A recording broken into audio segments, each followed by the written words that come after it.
Blessed Tuesday afternoon po sa ating lahat. Ito po ang inyong lingkod, ang Preacher Lester Yabut, kasama po na Ma'am Sheila and ng Brother Shem na muli pong nag-aanyaya sa inyo na muli sumubaybay dito po sa Hardin ng Panalangin, ang online ministry po ng MIPC Silangan sa pangunguna po ng Pastor Mike Digan. Yan, magandang hapon po at batiin lang po muna natin yung maaga nating nakakasama ngayong hapong ito, ang Ma'am Joyce Digan. Magandang hapon po. Maging si kay Sister Alexis Salazar at kay Nanay Elvie Rivas. Magandang hapon po. Ayan. At sino? Ate Beth. Okay, Ate Beth, magandang hapon din po. At hindi po kasi lumalabas lahat dito sa cellphone, ano po. Kaya po kung maaari po mag-iwan po kayo ng comment upang mabati po namin kayo. Ayan. At sa panimula po ng ating programang hapong ito, tayo po muna ay manalangin sa ating Panginoon. Let us pray. Ang maraming Diyos na banal na nasa langit, muli kami nagpapasalamat at nagpupuri sa iyong pangalan sa isang hapon na ibinigay niyo sa amin, na kung saan kami po ay sama-sama makakapanalangin sa inyo, Panginoon. Sama-sama kami makakadulog sa inyong paanan at sama-sama rin po kaming makakapakinig po ng inyong salita. I-bless niyo po ang bawat isa, Panginoon, na nakikinig ngayon, mag-isa makikinig pa po mamaya at sa replay sa replay po ng Hardin ng Panalangin. Maraming salamat po, Panginoon. Gabayan niyo po ang bawat isa. Ito po ang aking panalangin sa pangalan po ni Jesus. Amen. At tulad po ng ating nakagawian ay kung meron po kayong mga prayer request, paki-comment lamang po sa ating live. Excuse me. At yan po ay sasama natin sa ating prayer time. Babagit po muna tayo ng mga ilan-ilan na mga bago po natin mga prayer request. At sisimulan po natin yan sa praises and thanksgiving. At babati po tayo sa mga nagdiwang at magdiriwang po ng kanilang birthdays ngayong linggong ito. Alright, noong November 12 po, last Sunday, ay nag-birthday si Paula, ang anak po ng Sister Jessa Gade. At November 13 naman po kahapon ay si Ma'am Annie David at ang Pastor Mark J. Loyola. November 16 naman po ay magdiriwang ng kanilang mga kaarawan sina Chris Paul Belen, Pastor Bernie Tanda at si Brother Levi Ira Jr.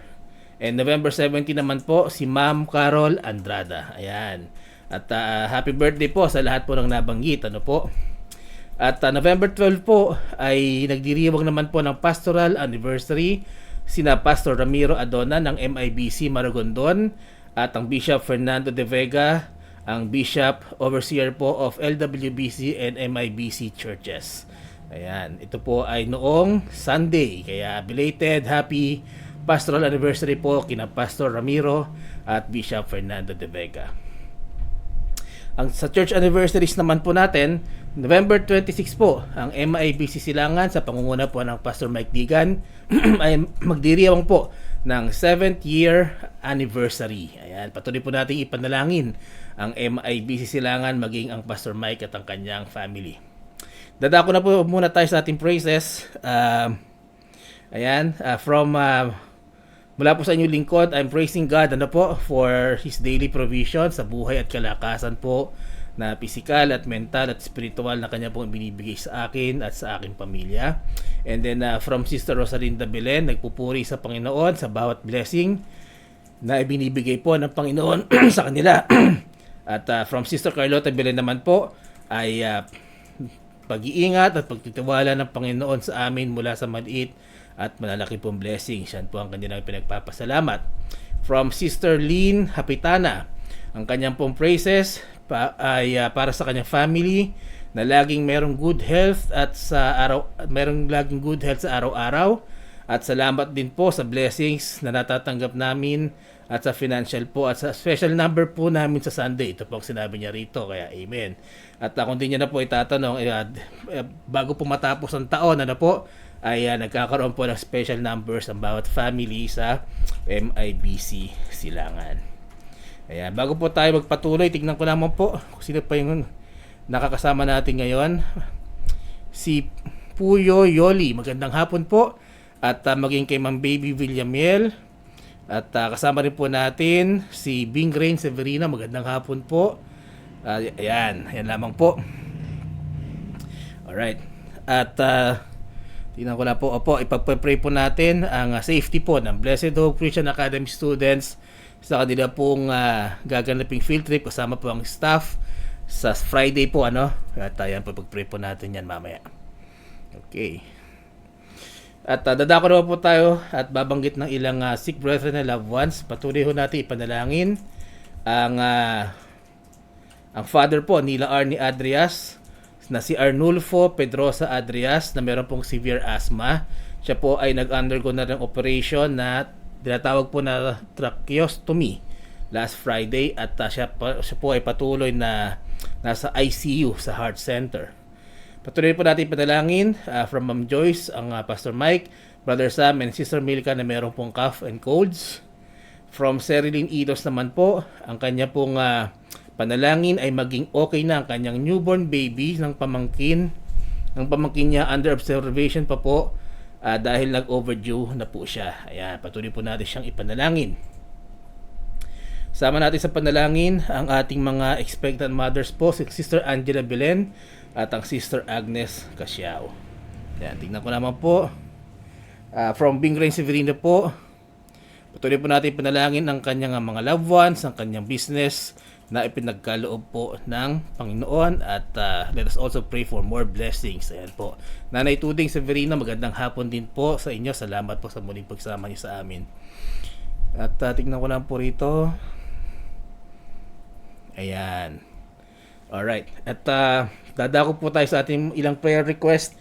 Pero mamaya po bamanggitin po natin lahat ng nasa listahan po natin. Ano po. Kaya kung meron po kayong naisihabol at isama sa ating listahan, paki-comment lamang po sa ating live po ngayon. Ayan. Prayer request from Sister Carlota, salvation ng family and friends, spiritual growth, especially po ng mga bago nating kapatiran, ang supply po ng CC at continuous buyer. Sama natin sa panalangin ang pagtuturo ng mga bata at wisdom sa kanilang mga teachers, extra blessings po sa bawat isa, at ang mga pangangailangan po nila sa kanilang kasal, ang pag-aaral po ng Tatay Wilson sa Bible School, at ang nilalakad po nilang kuryente at tubig. From Sister Rosalinda Belen, ang kanyang panalangin, makilala at makalapit ang mga mahal sa buhay sa Panginoon, ang kanilang pinansyal na pangangailangan, ang pag-iingat po sa bawat isa sa pagtatrabaho, paghahanap buhay, sa pag-aaral, at makakuha na rin po ng lisensya si John Emer at good health ng bawat isa.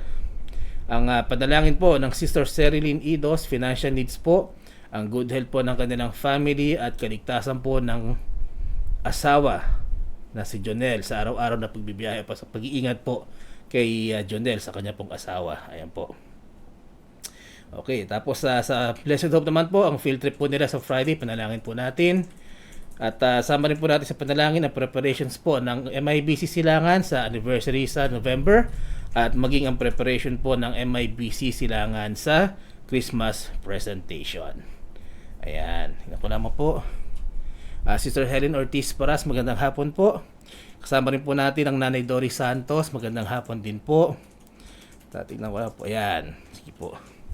And then patuloy po natin panalangin ang ating mga pastors, missionaries, ang ating mga preachers, ang kanilang families and ministries, ang Pastor Ramiro Adona, Pastor Daniel Agasang, Pastor Manny America, Pastor Quezon Andrada, maging sina Pastor Pitts Balarag, Pastor Russell Cabarubias, Preacher Gary Chua, ang Pastor Sonny Lito Cruz, Pastor Cornelio Datur, Bishop Freddy De Vega, Pastor Lino De La Paz, Pastor David De La Paz, Pastor Rocky Diaz. Sama rin po natin sa prayers ang Pastor Mike Digan, ang Preacher Mendring Edilion, Preacher June Esbieto, Pastor Verhil Goden, Pastor Jerry La Rosa, ang Pastor Ferdinand Laus, Pastor Ruel Lamangyaw, ang Preacher TJ Mabalot, Preacher Anselmo Marin, Pastor Ramiro Mil.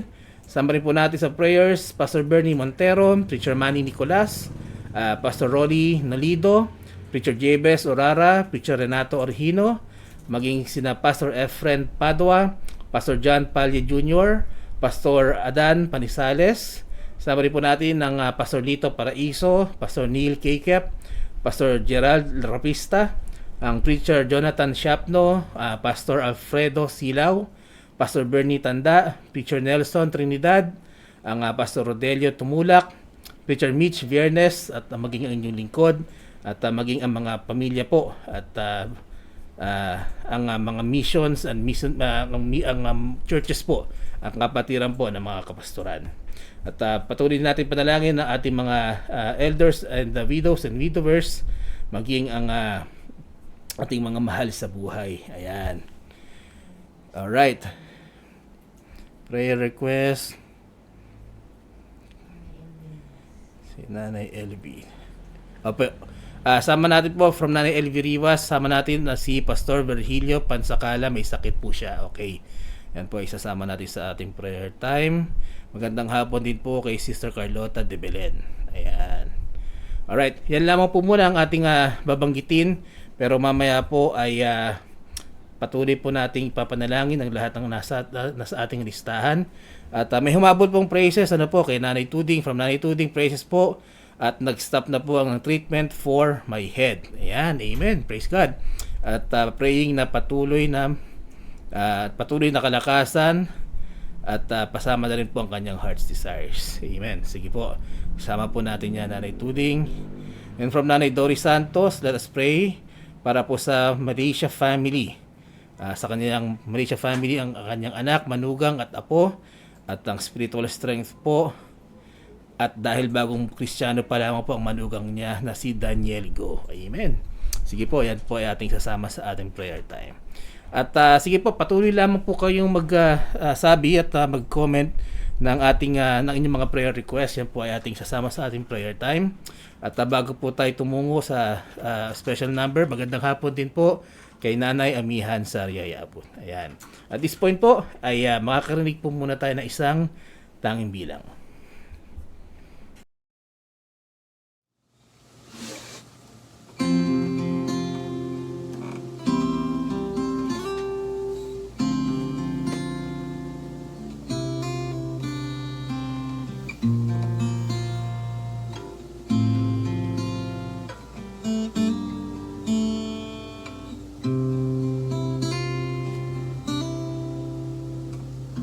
I can do all things.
Maraming salamat po sa tanging bilang na yan. Ang title po niyan ay His Strength is Perfect.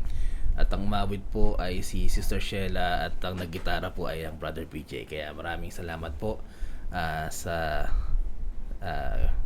nag-perform po ng special number. Ayan, patuloy natin isama ang Nanay Eddie Rivas sa pati pangapanalangin sa pananakit po ng kanyang katawan. Ayan. Alright. At this point po ay dadako muna tayo sa pag-aaral ng salita ng Panginoon. Please turn your Bibles to the book of Joshua. Ito po ay sa Old Testament. And Joshua 24. Joshua chapter 24. At this is a familiar verse. Ano po, maaaring alam niyo na rin po ito. Joshua 24:15. At ito po ang sinasabi ng banal na kasulatan. And if it seem evil unto you to serve the Lord, choose you this day whom ye will serve, whether the gods which your fathers served that were on the other side of the flood, or the gods of the Amorites in whose land ye dwell. But as for me and my house, we will serve the Lord. Let us pray at humingi po tayo ng gabay sa ating Panginoon. Ama naming banal na makapangyarihan sa lahat, maraming salamat Panginoon sa inyong salita na magsisilbing pagkain ng aming mga kaluluwa. Magsilbi ito Panginoon na gabay sa aming mga buhay, maging sa pagpapalakas po ng aming buhay spiritual, O Lord. Panginoon, muli niyo po ako itago sa inyong likuran upang ang mensahe po ngayong hapong ito ay manggaling sa inyo at hindi po sa akin. Ang makita po ay ang inyong kaluwalhatian at hindi ang kahinaan. Maraming salamat Panginoon. Ito ang aking panalangin sa pangalan po ni Jesus. Amen at amen. Amen. Ayan. Dito po sa ating main text na pagtutuunan po natin ng pansin ngayon. Mapapansin nyo rito na si Joshua, siya po ang naging leader pagkatapos mamatay ni Moses at sinasabihan niya ang bayan ng Israel. Binibigyan niya sila ng choice. Ng freedom to choose. Sabi nga niya, if it seem evil unto you to serve the Lord, then choose you this day whom you will serve. Mamili kayo kung sino ang inyong pagsisilbihan at inyong paglilingkuran. At ngayong hapon po ito ay pag-uusapan natin ang tungkol sa pagpili ng choices. Yan, pag-uusapan natin on how to make good choices. At ang title po natin ngayong hapon ito ay Making Conscientious Choices. Making Conscientious Choices. At simulan lang natin nung araw nung teenager pa ho ako na many years ago po kasi pag ang face ng tao yan, di ba? Mula sabi nga nila baby, tapos magiging toddler, tapos magiging kid, tapos yun pagkatapos noon mga around 13, 14, 15, ayan na, yun yung teenager phase, puberty phase. At sa bawat yugto po ng buhay ng tao, parang may bago, may bagong something sa buhay niya. In my case po, very excited ako nung naging teenager ako kasi binigyan ako ng kalayaan. Limited freedom ng aking mga magulang na mamili ng magkaroon ako ng sarili kong choices. So, di ba, although limited siya kasi syempre hindi naman pwedeng bahala ka na, pero excited pa rin ako na at least pwede na ako mamili ng susuot ko pagka alis kami. Kapag yung kakain, pwede na akong mamili ko anong gusto kong kainin. Kasi di ba usually pagka baby pa or bata pa, wala naman siyang choice, di ba? Kaya nga sinasabi hangga't bata pa, kung ano yung gusto mong ipasuot, pasuot mo na. Kasi pagdating niya ng teenager, may sarili na yung diskarte, may sarili ng fashion, may sarili ng gusto. So, di ba? Pati sa pagkain, pwede katulad nga ni Shem ngayon, dati kami na yung mo-order para sa kanya, pero ngayon may sarili na siyang order, Naalala ko tuloy yung isang beses narinig ko lang naman ito, sabi umuwi yung bata, yung teenager galing sa eskwelahan, sabi nung nanay, kumain ka na ba? Sabi ko, may pagkain dyan sa rep, mamili ka na lang. Di pumunta ngayon yung bata doon sa rep. Pagbukas niya ng rep, sabi, Nay, anong pagpipilian ko dito? Tuyo lang naman yung nandito. Sabi ng nanay, mamili ka kung kakain ka o hindi. So may choice pa rin siya, So kahit naman sa high school pagdating mo ng high school, nagkakaroon na tayo ng elective subject. Itong subject na to is pwede ka nang mamili ngayon kung ano yung interest mo, no? Pwedeng math, pwedeng ibang subject, tapos yun yung magiging elective subject mo. It was an exciting phase of our lives bilang mga teenagers, ano? Pero sa tingin ko, it is also an important phase kasi dito, while we are given the freedom to choose, dapat natututo rin tayo maging responsable sa mga bagay na pinipili natin, na maging responsable tayo sa kalalabasan ng mga choices na pinili natin. Now, the two biggest takeaways na meron ako dito, no? Two main points po natin ngayong hapong ito. Ang una po, be informed. No, be informed, gather as much information you possibly can before making a choice. At pangalawa, the truth holds. No? Having freedom to choose does not change the truth. So una, be informed. Puntahan po natin sa Old Testament pa rin po, no? Proverbs 1:5. Proverbs 1:5. Ayan. Ito po ang sabi ng banal na kasulatan. A wise man will hear and will increase learning, and a man of understanding shall attain unto wise counsels. So when making decisions, especially yung mga bagay na life-changing decisions, I think lahat naman tayo mag-agree, no, that kailangan natin maging maingat. Kailangan i-consider natin yung mga bagay, kailangan nating in short maging wise.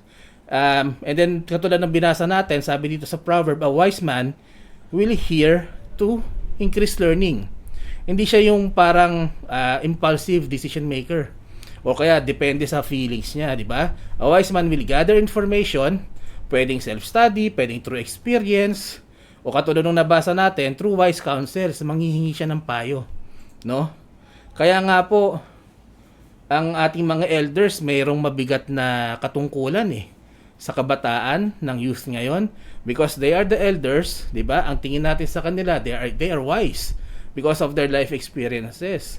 Kaya 'di ba? Akala natin pag ang importante lang sa 'di ba kahit sa magiging mananampalataya yung youth, yung young people, hindi, ang adults po natin, they hold special kumbaga parang role in the lives of every Christian. Sila po ang tanungan natin, sila ang sa kanila po tayo humihingi ng payo, and of course they are expected, no, to give wise counsels.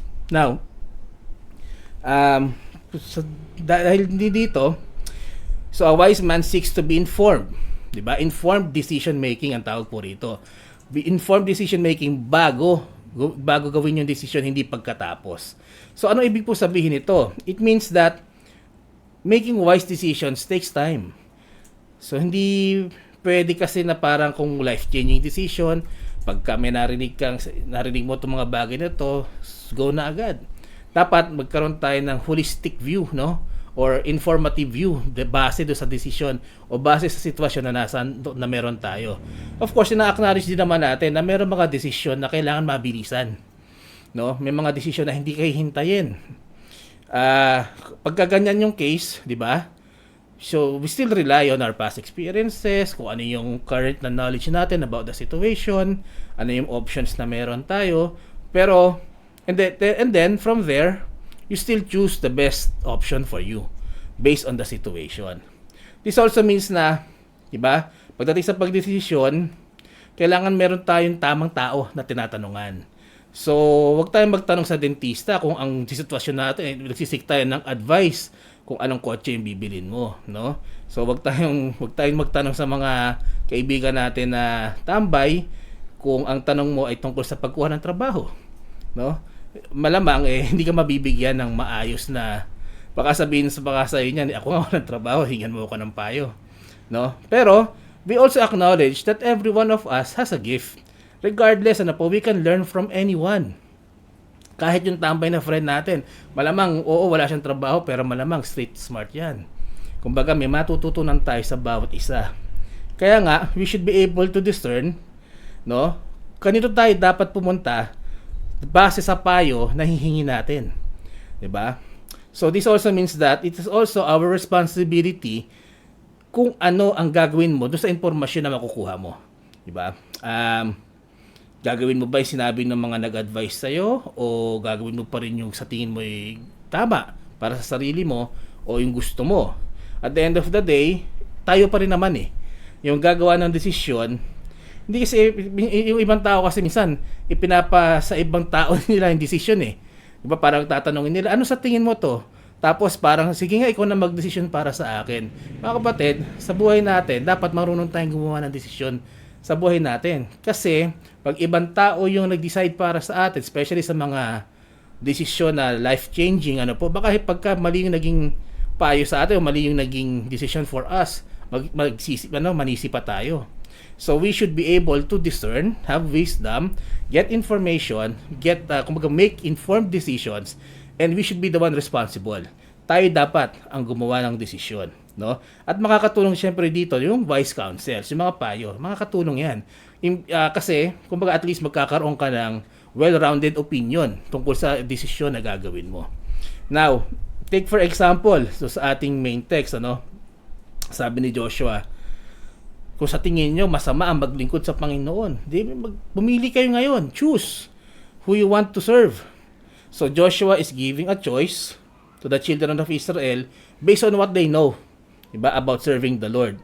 Pero si Joshua, diba, pagdating sa last sentence ng verse, sabi niya, but for me and my house we will serve. Ang bilis ng decision niya, but for me and my house we will serve the Lord. Bakit mabilis siya magdesisyon? Kasi may experience siya Napatunayan niya na kung sino ang Panginoon. He was with Moses. Kumbaga siya yung parang second in line ni Moses na siya magiging leader balang araw. Kaya from his experience with working with Moses, napatunayan niya na kung sino ang tunay na Panginoon, sino ang tunay na Diyos. Kaya meron na siyang informed decision making. Alam niya na kung anong totoo, alam niya na kung ano yung gagawin niya sapagkat na-experience niya na to. In fact, yung people of Israel, na kinakausap niya dito, they should have no problem serving the Lord Kasi na-experience din nila first hand. Yung naging greatness, yung naging mercy, yung naging might ng Panginoon sa buhay nila, first hand experience nila yan. Pag tinignan nyo nga, di ba, Joshua 24. Pag tinignan nyo mula verse 1, doon nire-recount lahat ng naging kagitingan ng Panginoon mula pa sa time ni Abraham. Kaya nga ang statement ni ni Joshua diyan kung sa tingin niyo before the flood na yun yung dapat yung pagsilbihan ng mga Diyos-Diyosan, sige, doon kayo. Kasi ni-recount niya lahat ang mga ginawa ng Panginoon sa buhay ng mga Israelita. Dapat wala silang problema doon. Kaya nga, 'di ba, pagdating doon, meron din silang mabilis na response nung tinanong sila ni Joshua. Sabi doon sa Joshua 24, basahin natin sa verse 16 to 17. Ito po yung sagot nila Joshua 24, 16 to 17, sabi rito, and the people answered and said, God forbid that we should forsake the Lord to serve other gods. For the Lord our God, it is that brought us up and our fathers out of the land of Egypt, from the house of bondage, and which did those great signs in our sight, and preserve us in all the way wherein we went, and among all the people through whom we passed. Yan po ang sinabi ng mga taga-Israel. So, tignan nyo, base doon sa sagot nila, alam nila ang kadakilaan ng Panginoon. Meron na silang informasyon tungkol dito, meron na silang experience dito. So, they should have no problem choosing to serve the Lord.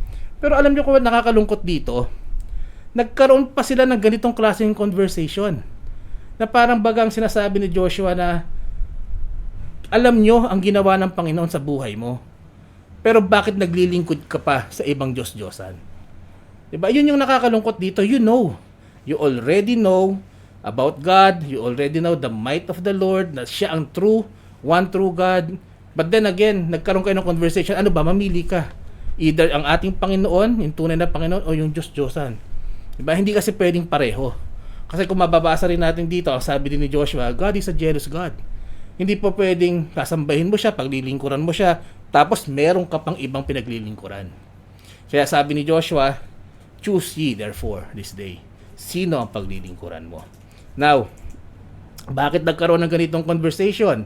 Kasi minsan, kahit alam natin yung katotohanan, alam natin kung ano yung totoo, minsan nag-decide pa rin tayo base kung ano yung gusto natin Parang may in denial pa tayo O kaya base kung ano yung nararamdaman natin, hindi base sa katotohanan.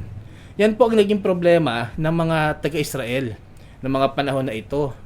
No, parang they've decided to worship other gods. Alam naman nila ang totoo. Alam naman nila kung sino ang kumilo sa buhay nila. So bakit gano'n? Kasi gusto nila. Gusto nilang gawin, no? So tayo sa panahon natin ngayon, minsan kahit alam mo naman yung katotohanan, minsan kahit alam mo na kung ano yung dapat mong gawin, parang in denial ka pa. Parang hindi, ito yung gusto ko. Ito yung feel ko. Kaya ito yung gagawin ko. Kaya doon tayo nagkakaroon ng problema. So, kasi ang nangyayari dyan, usually this happens kapag alam mo na, decided ka na sa isang bagay, pero naghahanap ka ng validation, nagsisig ka ng advice, na kunwari advice, pero naghihintay ka lang nung tao na magsasabi sa'yo na, hindi, tama yung iniisip mo. Tama yung magiging decision mo. Ang tawag ho doon, validation. Gusto lang natin marinig sa ibang tao at ma-validate nila na tama yung decision natin, kahit alam naman natin hindi totoo. Ano?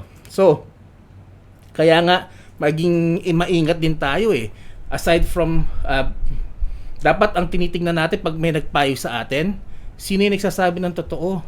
'Di ba? Hindi yung tumitingin tayo sa status ng taong hinihingan natin ng payo. Hindi yung parang 'di ba? Hindi yung parang tinitingnan natin ano ba trabaho niyan, may pera ba 'yan?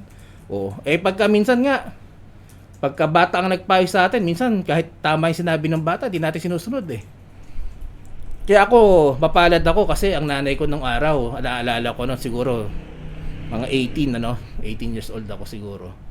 Ano na ako niyan, parang tatanong na ako ng nanay ko na mami, sabi niya, ano sa tingin mo yung dapat nating gawin sa mga bagay, kasi medyo mahirap yung sitwasyon namin noon eh. Pero natutuwa ako, nagagalak ako, binigyan niya ako ng pagkakataon na hiningan niya ako ng payo sa perspective ko. And, di ba, dapat tayo gano'n din, regardless of what age, regardless of the status, regardless kung anong itsura niyan, basta may sinabi siyang wisdom, may sinabi siyang katotohanan, dapat pakinggan natin. Katulad ng binanggit ko kanina, every one of us has a gift. Lahat tayo may matututunan sa bawat isa, regardless pa kung sino yan, regardless pa kung anong estado niya sa buhay. Now, kaya nga 'di ba, ito yung sinasabi natin, may katotohanan pero ayaw natin doon sa katotohanan. Ito po yung second point na natin, that the truth holds. Regardless kung ano yung choice mo, it doesn't mean na may freedom ka to choose na magbabago yung katotohanan, because the truth holds. Consider po natin sa Isaiah chapter 5. Ayan. Basahin po natin. Isaiah chapter 5, ang verse po natin ay from 20 to 21. Sabi rito, woe unto them that call evil good and good evil, that put darkness for light and light for darkness, that put bitter for sweet and sweet for bitter. Woe unto them that are wise in their own eyes and prudent in their own sight. Sabi dito ni Isaiah, woe unto you kapag ang sinasabi mong masama, when you call evil good and good evil, pag binaliktad mo, pag sinabi mong matamis yung mapait, mapait yung matamis, 'di ba? Woe unto you na ikaw ang tingin mo sa sarili mo ay wise ka, pero sa paningin mo lang. You are that unto them that are wise in their own eyes, sabi dito ni Propeta Isaiah. Napaka talamak na nito ngayon, ano? Ewan ko kung mapapansin nyo, pero siguro more or less 20 years ago, ang mga tao nun marunong magtimpi, no? Ang mga tao nun marunong silang, alam nila kung kailan sila kailangan sumagot, alam nila kung kailan sila dapat manahimik.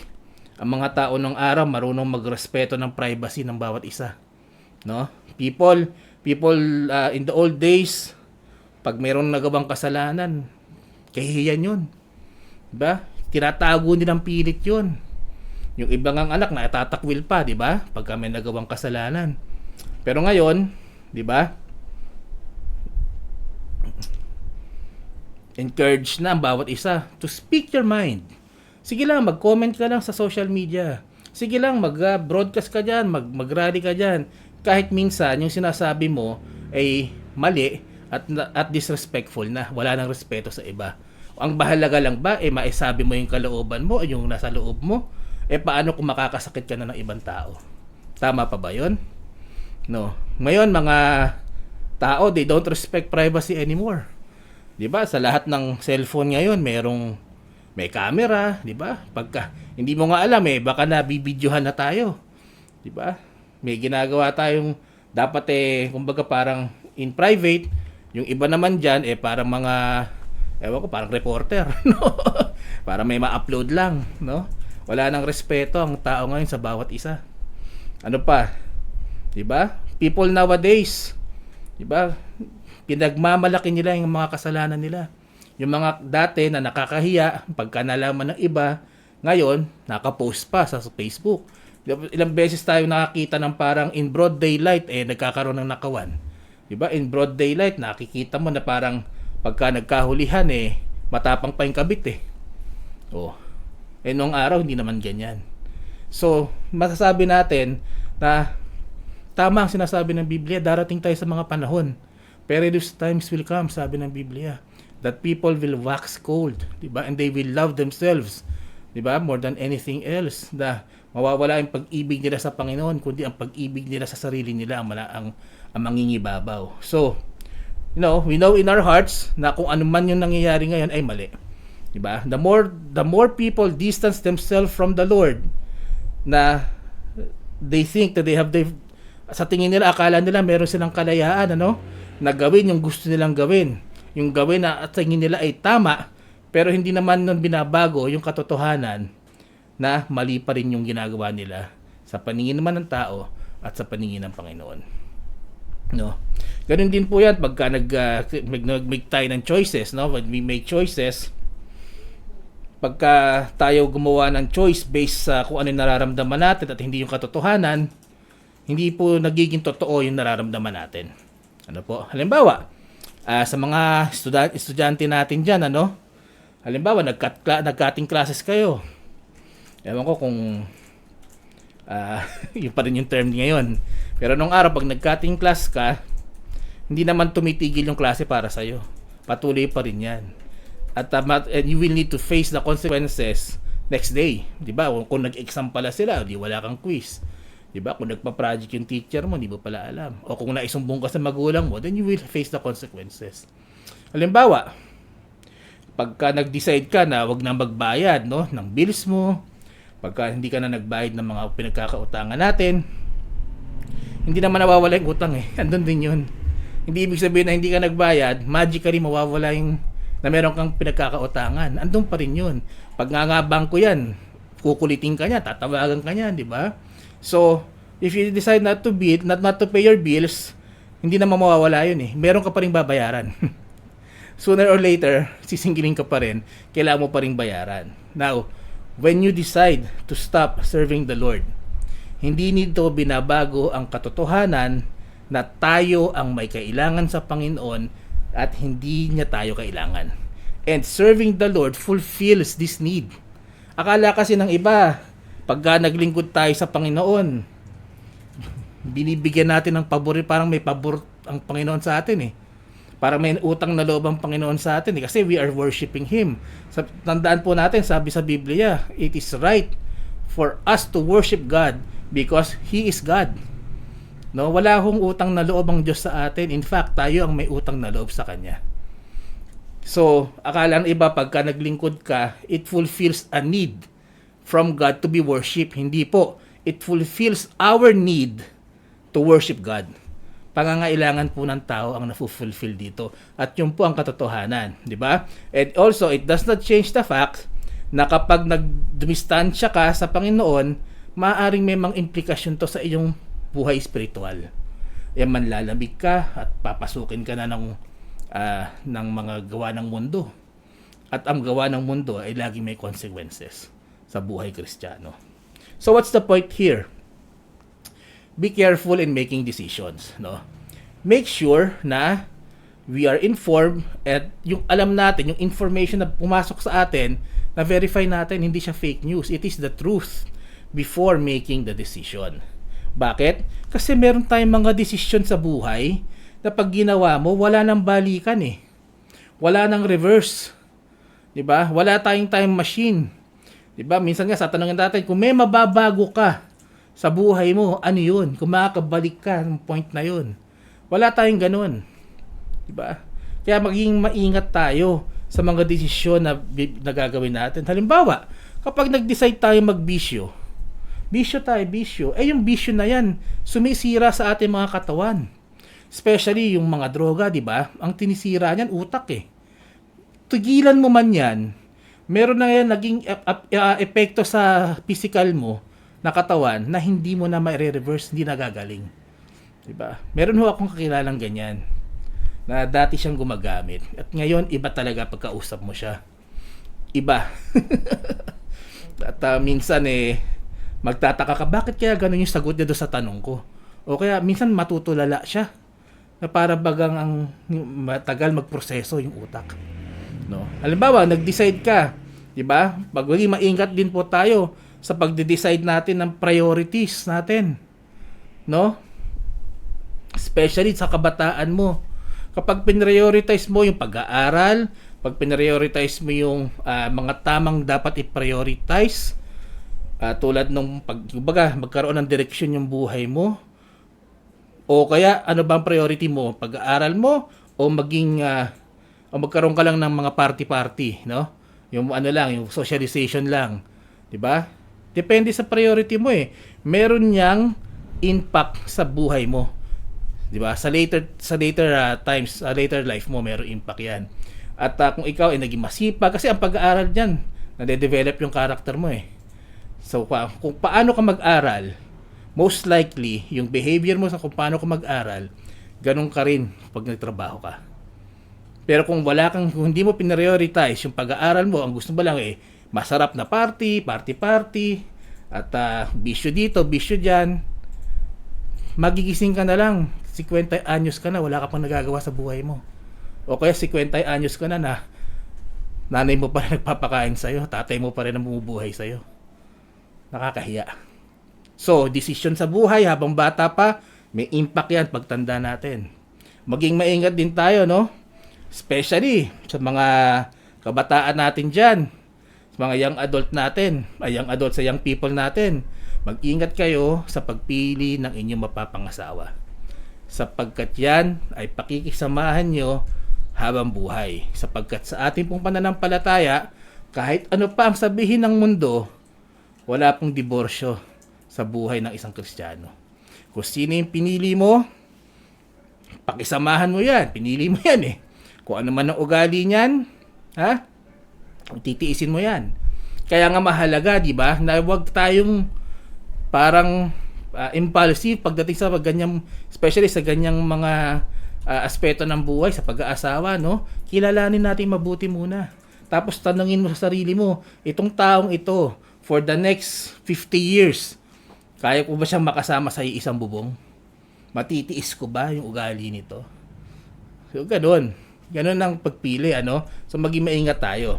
Now, you know what? The best decision that you can make with your life today is accepting Jesus Christ as your Lord and Savior and trusting Him only for your salvation. Yan ang best decision na magagawa po natin ngayon. Na we believe na ang ating Panginoon sa Kristo ay Diyos na nagkatawan tao, nabuhay siya ng walang kasalanan dito sa lupa. Siya po ay ipinako sa krus, namatay, inilibing, at sa pangatlong araw nabuhay na mag-uli para sa kapatawaran po ng lahat ng ating mga kasalanan. That's the best decision. Accepting Jesus Christ as your Lord and Savior today, it will be the best decision of your life. Bakit? Ano po ang impact nito? Ang impact po nito, everlasting life. Maliligtas ka mula sa impyerno at magkakaroon ka ng buhay na walang hanggan, kapiling ng ating Panginoon. Yan po ang best decision. Bakit? Preacher, totoo ba yung nasa Bible? Totoo ba yung sinasabi sa Bible? Alam niyo po, hindi na natin para i-discuss dito kasi wala naman tayong oras.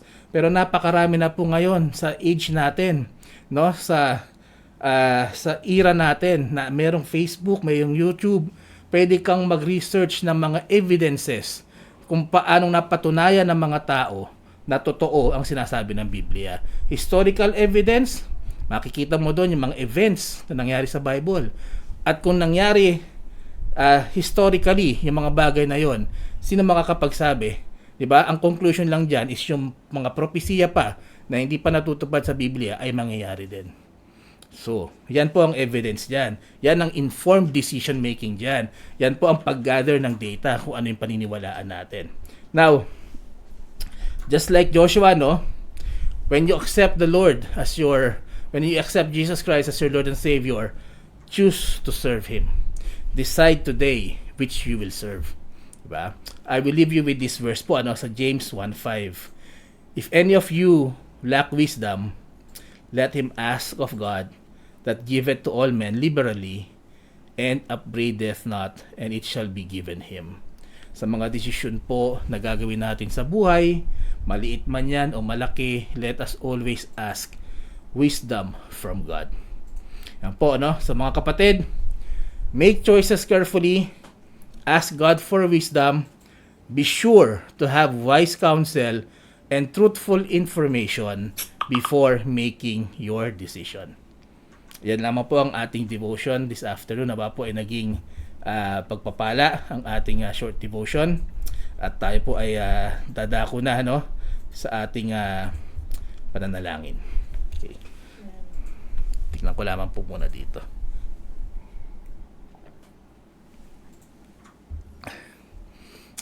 Mga prayer request po from Jasani Gade Balagwes. Gade, okay. Jasani Gade Balagwes. Praying for safety po nating lahat sa mga araw na lakad natin, lalo na po mga nagwo-work, okay. Pati mga students. Ayan po, sige po. Okay. Tignan ko lang po kung meron pa.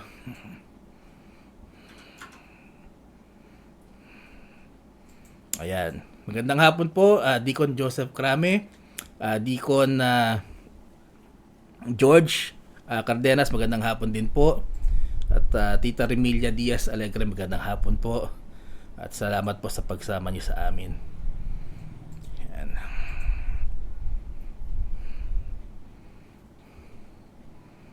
Okay. Alright, tayo po ay tutungo na sa ating pananalangin. Samahan niyo po kami sa ating prayer time.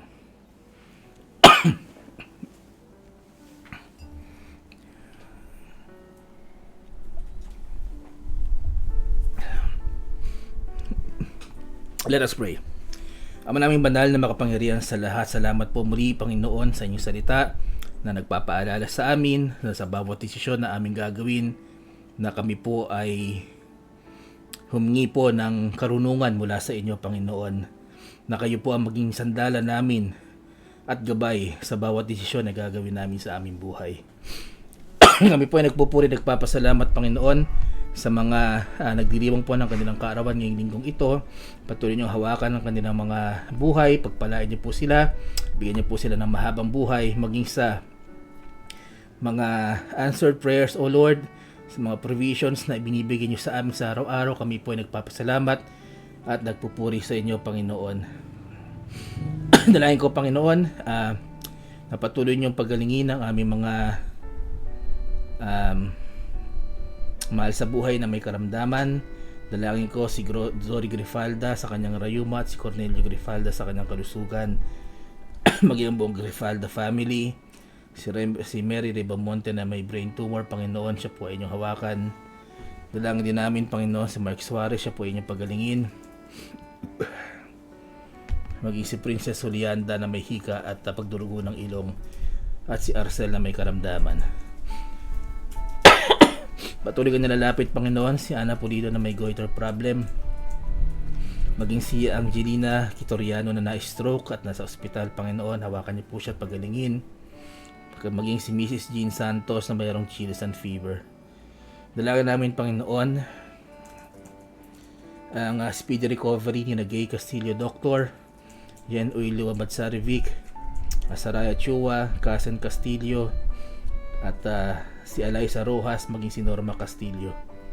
Patuloy din namin dalangin, Panginoon, ang Sister Dang para sa kanyang full recovery, maging ang recovery ni Alex Chua at ni Pastor Walter Santos. Dalangin ko, Panginoon, ang Ma'am Adel Mabalot na may osteoarthritis, Si Gian Paldeng para sa kanyang complete recovery. Si Tatay Ansari na na-stroke, sila po ay inyong hawakan at pagalingin. Dalangin din namin, Panginoon, si Ima Zeni Paras na may high blood pressure, maging ang mother po ni Sister Pai Agasang na may health condition. Patuloy namin nilalapit ang Pastor Fred Silaw sa kanyang heart disease at high blood pressure. Si Cristina Martinez, Panginoon, sa kanyang health condition.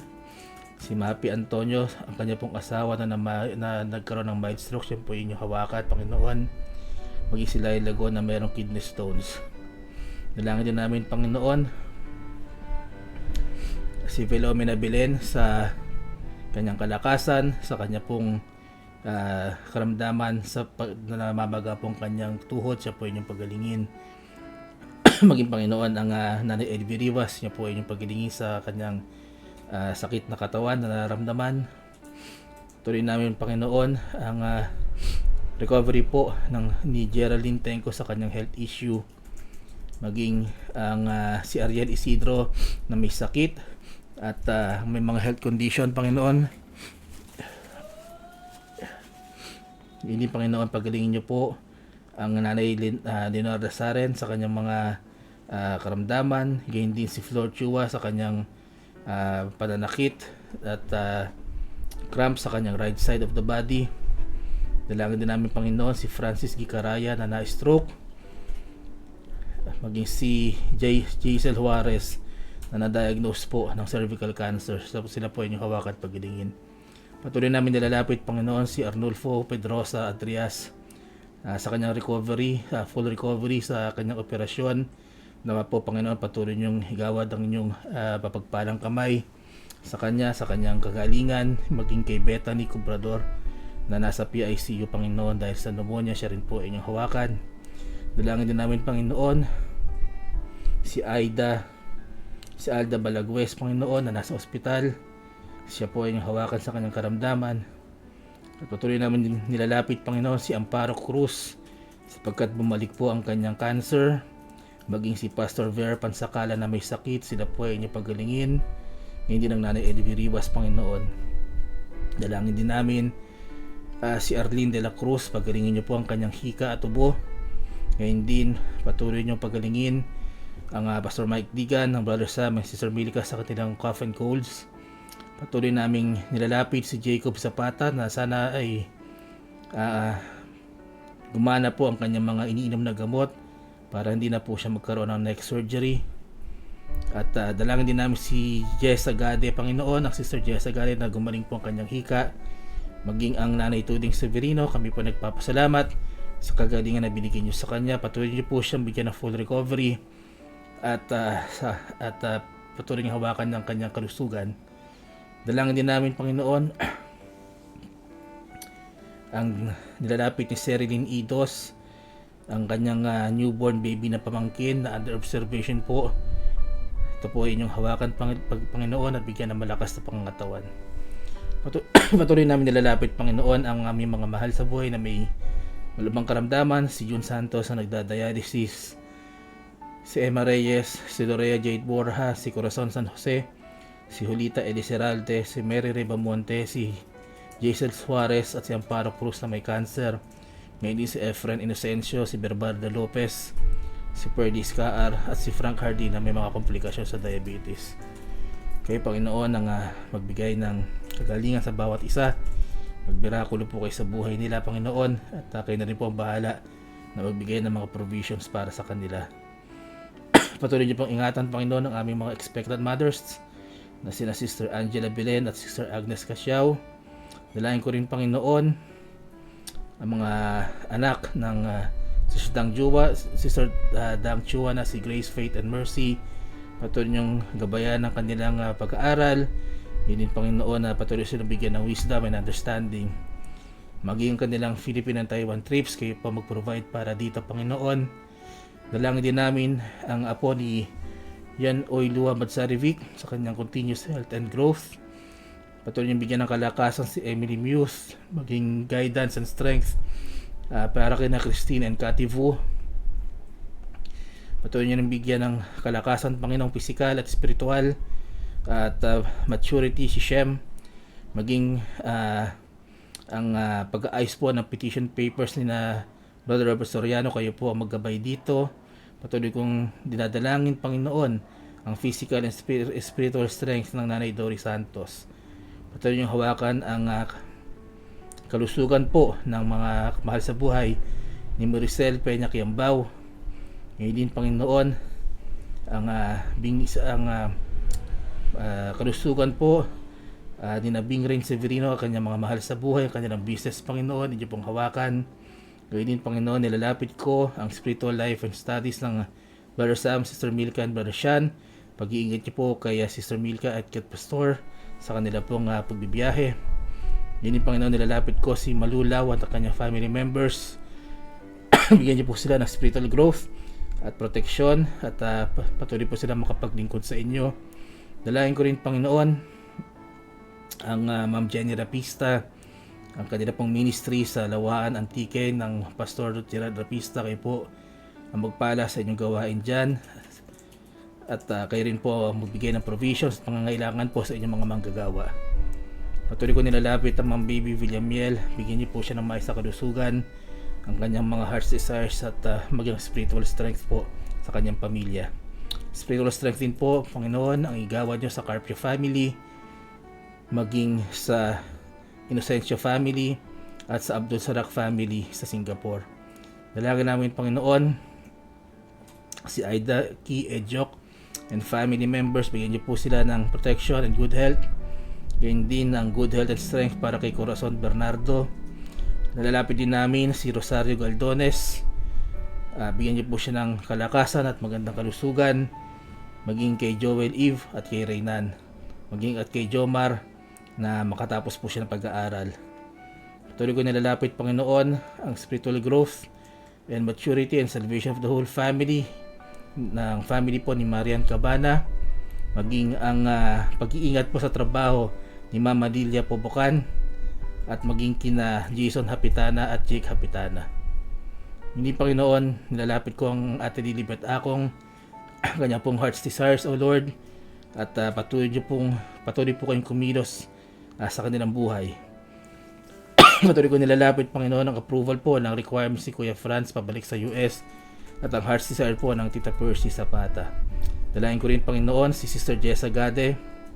Ingatan niyo po ang kanyang mga mahal sa buhay at sa kanila pong pagpasok sa trabaho. Dalayan ko, Panginoon, ang salvation ng family and friends, ang Sister Carlota, ang spiritual growth po nila, ang kanilang business, Panginoon, inyong palaguin. Bigyan niyo po sila ng wisdom, maging ang kanilang pangangailangan sa kanilang kasal. Kayo po mag-provide dito, Panginoon, maging ang kanilang pong mga heart's desires. Kaya hindi ng Sister Rosalinda Belen ang kanilang financial needs, ang kaligtasan po ng kanilang mga mahal sa buhay. Patuloy niyo po silang ingatan at ang panalangin po niya, makapaglakad na rin po ng lisensya si John Emmer.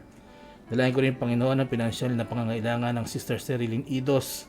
Bigyan niyo po sila ng maayos na kalusugan at kaligtasan po, pag-iingat po sa bawat isa. Dalangin namin, Panginoon,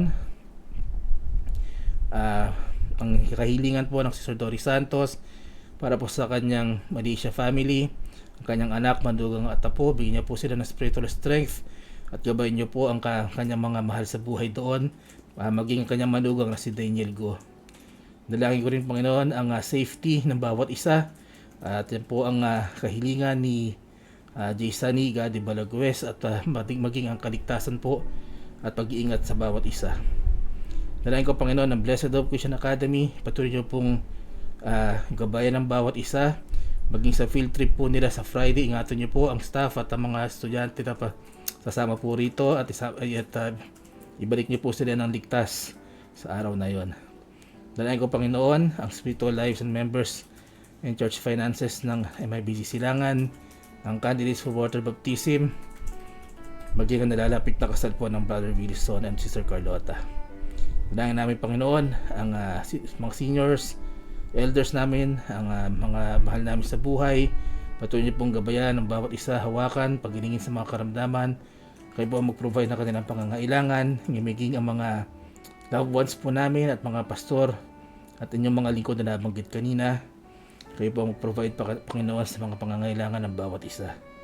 Maraming salamat, Panginoon. Ang dalangin ko ay patuloy na inyo pong dinggin ang mga personal prayer requests, ang mga heart desires ng lahat pa po ng manonood ng Hardin ng Panalangin, at may this ministry, Panginoon, makatulong po sa kanilang spiritual growth.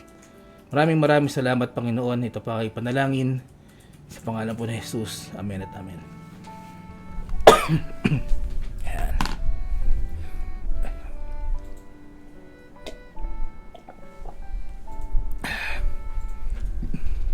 Amen. Maraming salamat po sa pagsama niyo sa amin hanggang matapos po ang ating prayer time. Ano po? Ngayon po ay tayo babati na sa ating mga nakasama ngayong hapong ito. Pastor Mike Digan, Ma'am Joyce, Brother Sam, Sister Milka, and Brother Sean.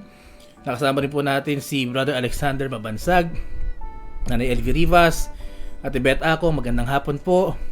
Si Puyo Yoli, magandang hapon po. Nakasama rin po natin si Nabing Rain Severino, Nanay Tuding Severino, Nanay Doris Santos, magandang hapon po sa inyo. Sister Helen Ortiz Paras, Sister Carlota Belen, Nanay Amihan Saria Yabut, good afternoon po.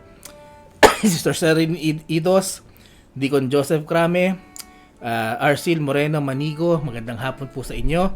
Maging kay Deacon George Cardenas, kay Monique Kabayap Pasamik, magandang hapon sa iyo. Kay Tita Remilia Diaz Alegre, good afternoon po. Maging kay Sister Eliza Mabansag, Brother Alexander Mabansag, at sa aking kaibigan na si Mr. John Rigo. Kasama rin po natin ngayong hapong ito si Jaysani Gade Balagwes. Kung ito ba si Sister Jessa, belated happy birthday sa iyong anak na si Paula ba yun? Paula, yan. Salamat po sa masarap na pansit nung Sunday. Nakasama rin po natin ang Preacher Manny Nicolas, magandang hapon po. Si Tita Nia Adrias at si El Adrias Sancorda. Ayan po, kung meron pong hindi nabanggit, pamanhin po. At ano yan? Message. Saan? Teka lang po. Yan.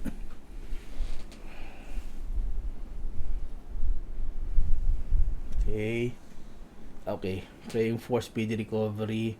Opo, ayan po ay lagi nating sinasama sa ating panalangin from Tita Nila Adrias. Ayan, maraming salamat sa aking kaibigan na si El.